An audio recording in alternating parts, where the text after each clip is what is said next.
If you move to Florida, are alligators gonna come eat you?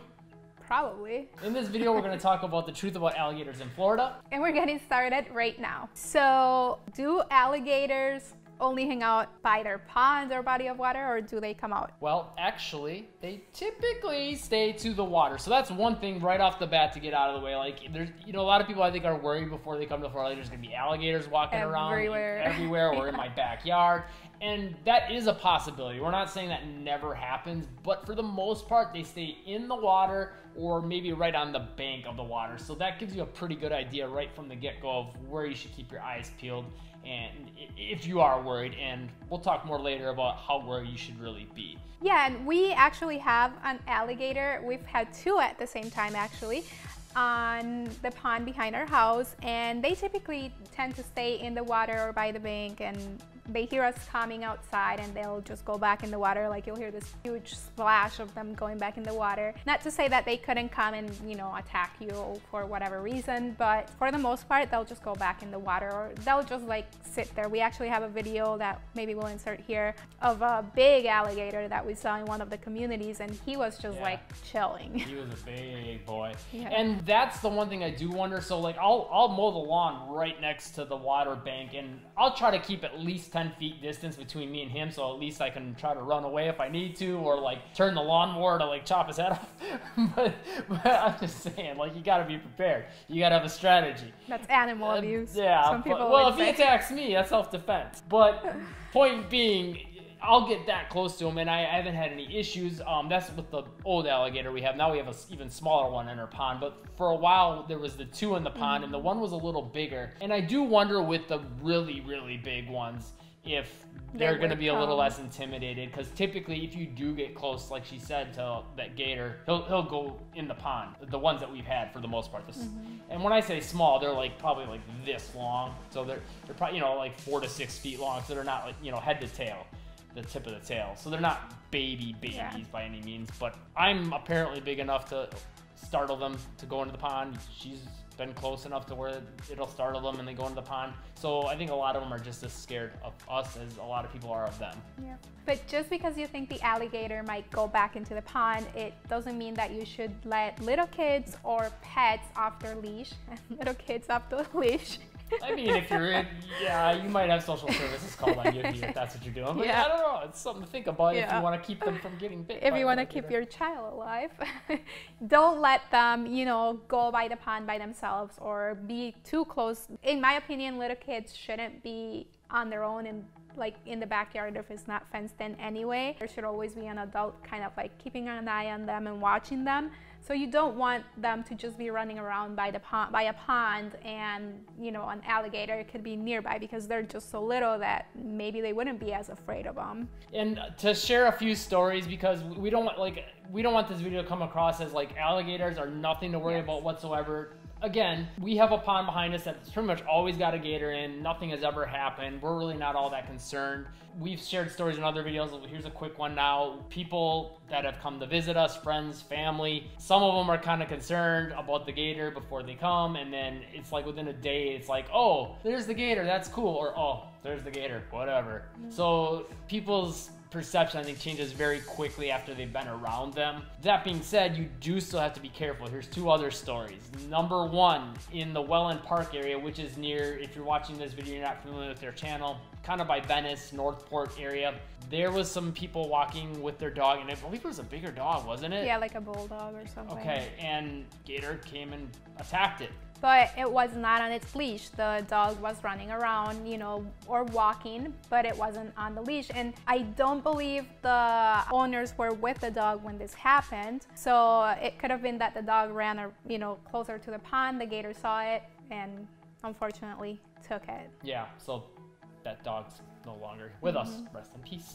You hate to hear that. I mean, we have a dog ourselves, and we love our dog, but when we take, especially at night, I always have her on a leash, but when I take her out at night, I'll usually take her out the front door because the pond is in the backyard, just because you can't see as much, and I don't want to take that chance, so little things like that. And she's always on a leash when we go for a walk, when we let her out, she's always on a leash. We don't just let her run around, free, because we don't want something to happen to her.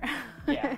And you know, if you're not by a body of water, you probably have a little less to worry about. But again, you know, unless you have a fenced-in yard, and even then, that's not 100% foolproof, because I've heard of gators climbing, but it would make it a lot harder. But unless you have one of those situations set up, then yeah, you should be aware, you should be careful, and you know, keep your dog, your kid, whatever, under supervision, on a leash, or you know, whatever the case may be. Yeah, and actually in a city, Port Charlotte, about 20-30 minutes away from Venice, there was a gator that actually went into someone's pool at night. It was a caged-in pool. He ripped through the screen and he just went in the water. So yeah, if you're, you know, going for a swim at night, also keep your eyes open, because you never know what could happen. Yeah, and again, to be clear, things like that are very uncommon, which is why it makes headlines and makes news when it happens. But it's not like it's impossible, so you, again, just be aware. Yes.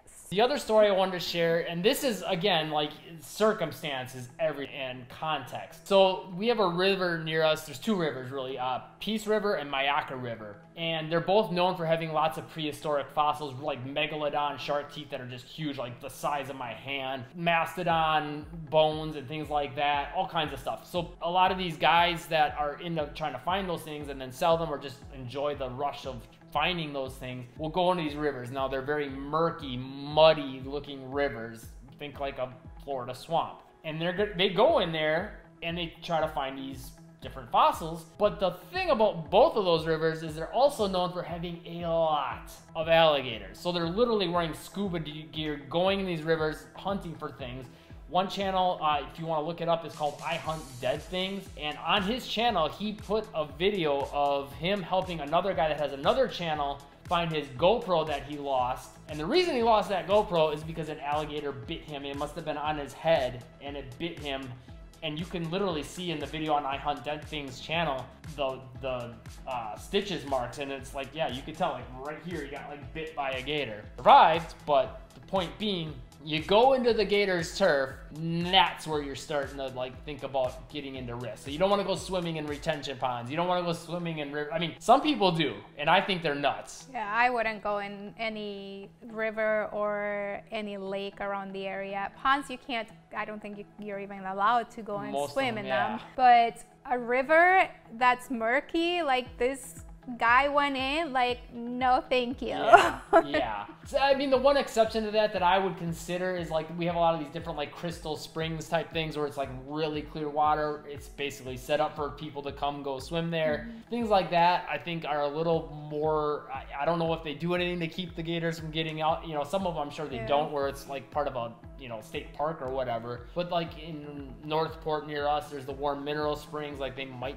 have things, I don't know, we haven't been there yet, and part of that is because of the worry. But even if it's really clear water, it's just like, I don't know, I have some hesitancy. Yeah, they can make their way in for sure, and if they're not being kept out, like, how do you know if they're there or not, unless, you know, you see it because the water is so clear and you see the gator swimming there with you. So yeah, no thank you. And finally, I think one other thing we should mention, and we got some stories for this as well, is gators not being in the water, you know, walking around. So typically that's more going to happen in mating season, which I can never remember. When is that? September, but I don't think, I think September is when they're born.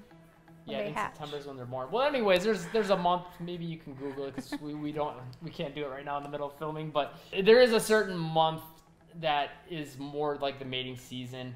And in that season, they will go look for a mate, so they'll walk more from pond to pond. And actually, our neighbor, go ahead and share this story. Yeah, so she actually, I believe she was heading back home, or she was going to work, and it was a rainy day, like it was raining pretty hard. And traffic was just like stopped, and people were like honking and like, what the hell is going on? 3 lanes each way, so this is like a busy road. Yes, and this actually made the news. And she sent me the video where there's this big gator just like walking in front of her car and walking under a moving truck. Well, the truck wasn't moving, but a moving truck that was furniture. Yeah, yes. And this big gator just like walked from one side of the street to the other. Yeah. And we've seen occasional videos, like we live in Venice, Florida, so that was a video from the neighbor. We've seen another video, it was about a year ago, of another one on another busy street. They had to capture it, and it was doing like its little turn twisting to get away. And so yeah, it does happen on occasion, even in some really busy areas. That's exceedingly rare again. So when it does happen, it makes the news or it gets a lot of attention. Yeah, and we actually saw there was a baby, I don't think it was a baby gator, but it was little, and it was crossing 776, which is like a major highway, and there's like an RV park right off of the highway. So like people were like in the middle of the highway, like trying to like help the gator get out so that they're, well, one wouldn't be an accident, but I'm pretty sure they were more worried about the gator getting hurt than, you know, they're causing an accident. So like people were actually like trying to like help the gator, not touching it or anything, but like trying to like tell people to stop and things like that. So like that was kind of funny too. And one other thing I wanted to share, this just because I was curious, I don't remember how we searched this, but I was looking up like gators, I don't even remember the context, but I came across all these videos of basically golfers in different Florida golf courses being like right by the gator and like they need to hit their ball and the gator's close and they're using their like club to push them away. So again, like things like that kind of show you how like much you have to be worried. And actually, one last thing, I did an Everglades airboat tour once, and gators will be all around you, like a whole bunch of them around, you know, like they'd stop the boat for a little while and you would just chill, and they would be all around and literally do nothing. They're just sitting there. I mean, we see birds walk past our gators in the pond behind us all the time, different animals, and our neighbor said he saw a bird get eaten once, but we haven't seen anything, so I'm sure they're eating something here or there, or they're not going to survive. That being said, if you're interested in moving to the Venice or Sarasota area, if you're not completely freaked out now, make sure to call, text, or email me. I am a local realtor here in the area. My information will be in the description box below. And if you want to know more about life in Florida, check out the playlist that's right here. Hit the like button, subscribe, leave a comment with any stories you have or questions, and we'll try to get to it in a future video. And live breezy.